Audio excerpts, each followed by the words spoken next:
Hi guys, this is my review for Gothic, a game developed by Piranha Bytes and released all the way back in 2001.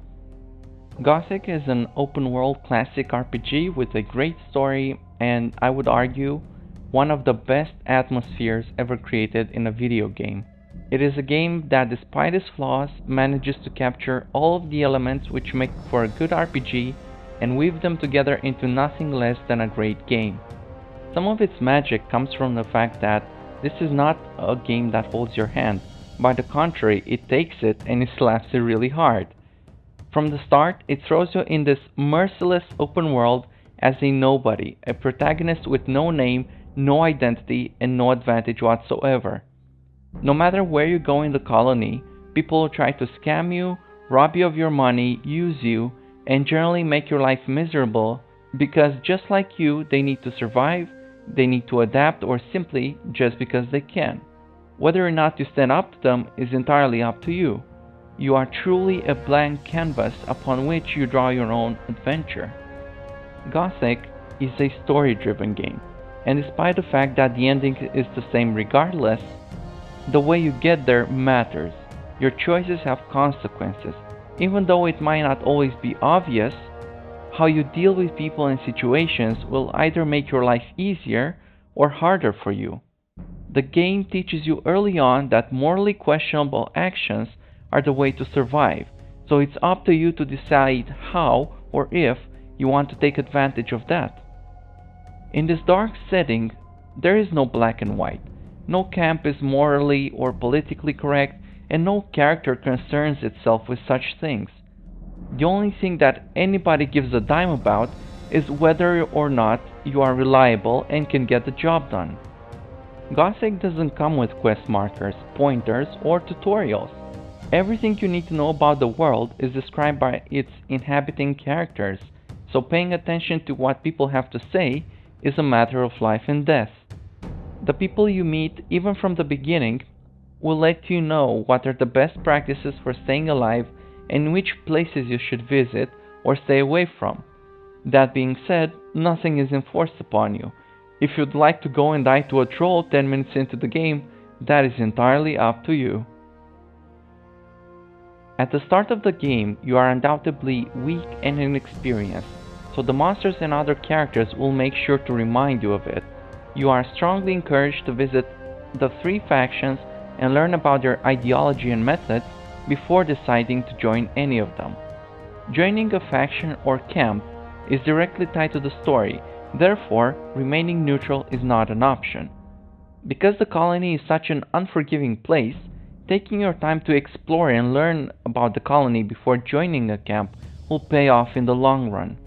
There are plenty of opportunities and benefits for being well connected, and sometimes you can take advantage of a camp at its own expense. You'll also find that not all the people who belong to a camp are loyal to it, and more often than not they are eager to get one over their mates.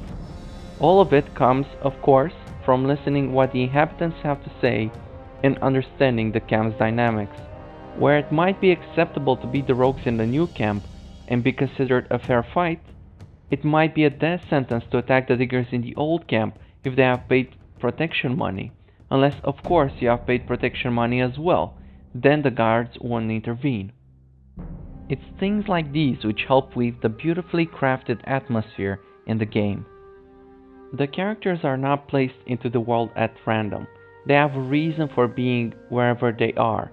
You will not find random NPCs giving you random quests such as kill 10 of this or collect 10 of that. Instead, you'll find characters asking for your help with issues which are logical for them to have. The day and night cycle helps a great deal as well. During the night, it's not only the people who go to their huts to sleep, but it's also the monsters. You'll find that it's easier to sneak past monsters while they are asleep or even get the jump on them. During daytime, people will go about their business, whether it's to patrol, sharpen their swords, cook their food, or sit around a campfire and eat.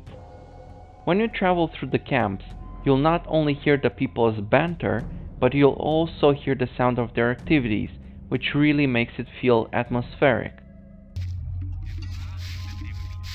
The sleeper be with you, stranger. I'm here to guide you onto the right path. Something about that story after all. And which is the right path? The path of the sleeper. He alone has the power to set us free. Whether you're inside a dungeon, exploring the world, or inside a camp, the music flows beautifully and it succeeds in keeping you immersed. It's never too loud or out of place. It's like a thing in the back of your mind that you don't pay attention to, but it helps define the atmosphere you are currently in.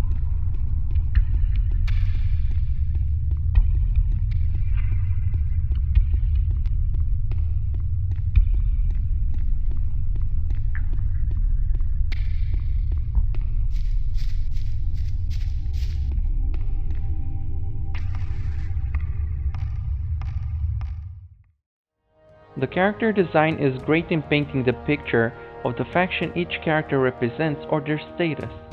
The red uniforms of the old camp guards make you think about the Roman society with ranks and status, where people pay their dues and protection money.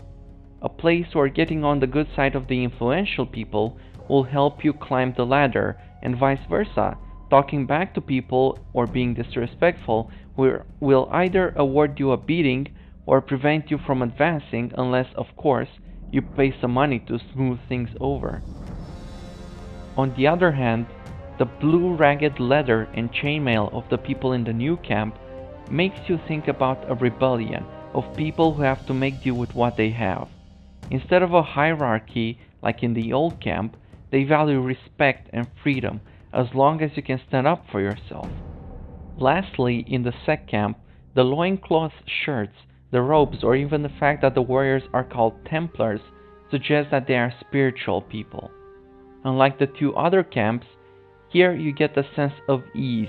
Nobody is pressuring you for protection money or stabbing you in the back for your minecrawler soup. Instead, you are given daily rations and the bare minimum to get by. All there is required is your faith and your body's energy in order to invoke their god. There is also a high chance of going nuts from all the smoking, but that is beside the point.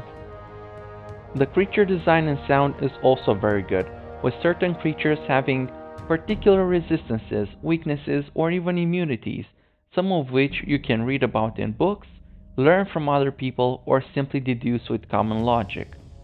A fire lizard will be weak against ice, while an ice golem will be weak against fire, and so on. Some you can only learn from experimentation.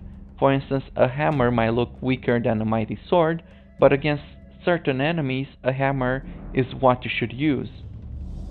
The best part about the creature design and placement is that you can usually tell right away if an enemy is too dangerous to take on. If it looks like it can kill you, then it probably can. At the start of the game, you don't stand much chance against anything at all, but as you get more and better gear, it will make the world's difference. Things that were killing you in 1 or 2 blows now can't damage you at all. Because of this, the game encourages you to visit a lot of the areas that were too difficult for you to handle before. Which brings me to the next point. Exploration is greatly encouraged. Finding an opening chest, whether it's stealing from other people or out there in the wild, it can be extremely rewarding. By the game's measurement of wealth, you can become very rich if you take your time to look under every rock, so to speak. In the beginning, the work required to learn skills or buy gear might seem like a fortune, but later on, you can afford to buy the king's wife if you play your cards right. Gothic really is the zero to hero type of deal. You start off as a child against the gravity of the world, only to end up as a god of destruction if you put in the work. The game's visuals aren't much to speak of, but that's to be expected of a game as old as this. There are certain mods and patches you can apply to make things look a little better, but the lack of pretty graphics doesn't hold this game back in the slightest. The story, world design, and atmosphere is what makes this game great, which leaves the graphics as a mere afterthought. The way the combat and world interaction works is unique, and depending on your preference, this can be either a good thing or a bad thing. For any type of action, you need to either hold left click or right click and then use the movement keys. This can be confusing at first, but once you get used to it, there's a certain charm to it. If you get your timing right during melee combat, for instance, sometimes you can win against opponents who are clearly stronger than you are. However, all of this can feel a little clunky at times or outright frustrating, especially in combat. That being said, here are some things that I found lacking or even annoying with the game. The combat in general, but especially magic combat, can feel buggy at times or simply inconsistent, which can result in weird deaths and a lot of save game loading, which is also why I should save often and in different slots. The elevation in Gothic is terrible, and at times you can completely lose your fight or win you a fight because you abuse it to your own advantage. Some spells feel inconsistent to use, or their design is just awkward and unrewarding. But once you get enough mana to spam the ones that work, it's no longer an issue, but leading up to that point, you can encounter some frustrating deaths. The pathing in this game is bad. Escort quests can sometimes lead to a lot of backtracking or outright having to reload a game. Following NPCs is okay, but having NPCs follow you is a nightmare. This also extends to any summoning magic you might use, with your creatures getting stuck in terrain and being useless. Unless you plan on fighting on a plain field, any sort of elevation will cause your followers to become unreliable or outright useless. And of course, you can abuse this against your enemies, where finding a high ground where they can't get to you is usually an easy win.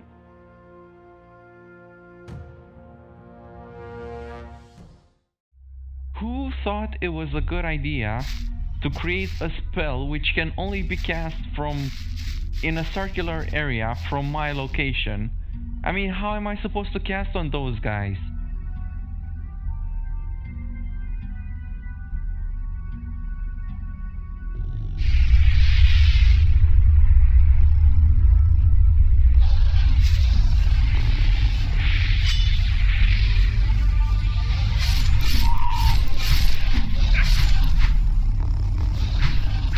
That barely did anything, man, I swear. I don't even know what to say.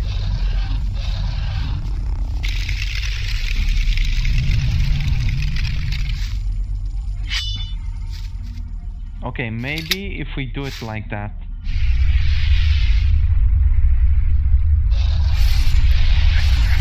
No, because it takes 20 billion years to cast.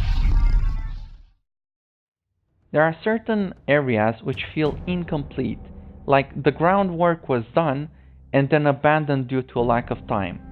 If you install some sort of gameplay mods, they actually make use of these areas, but gameplay mods come with issues of their own, so they're unreliable at worst, or they might bug your entire game without being able to finish it.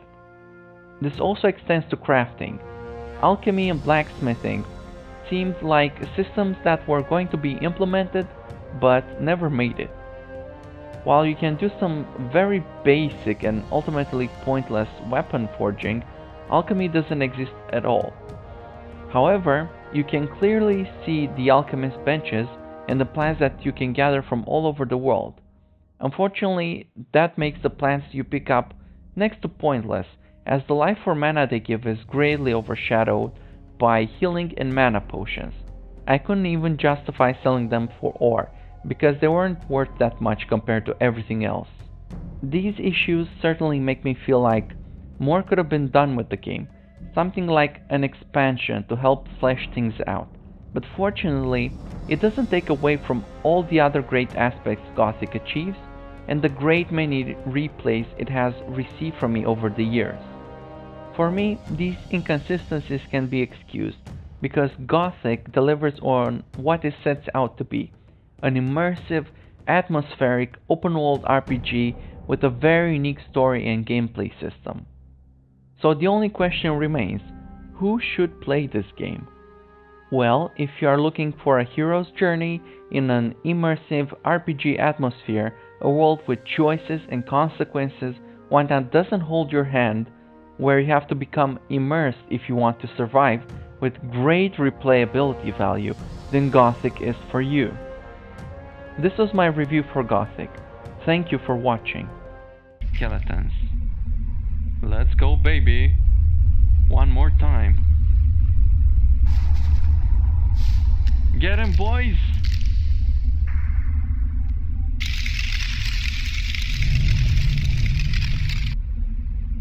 That only froze my skeletons. Okay. Okay, get him, boys.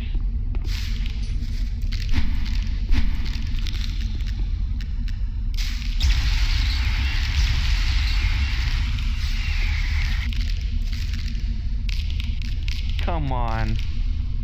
Really? Okay, let's try one more time.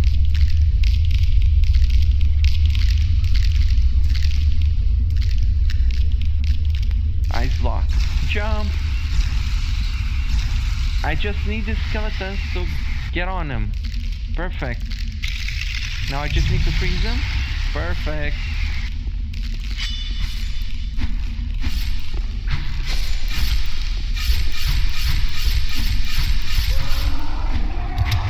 And there we go.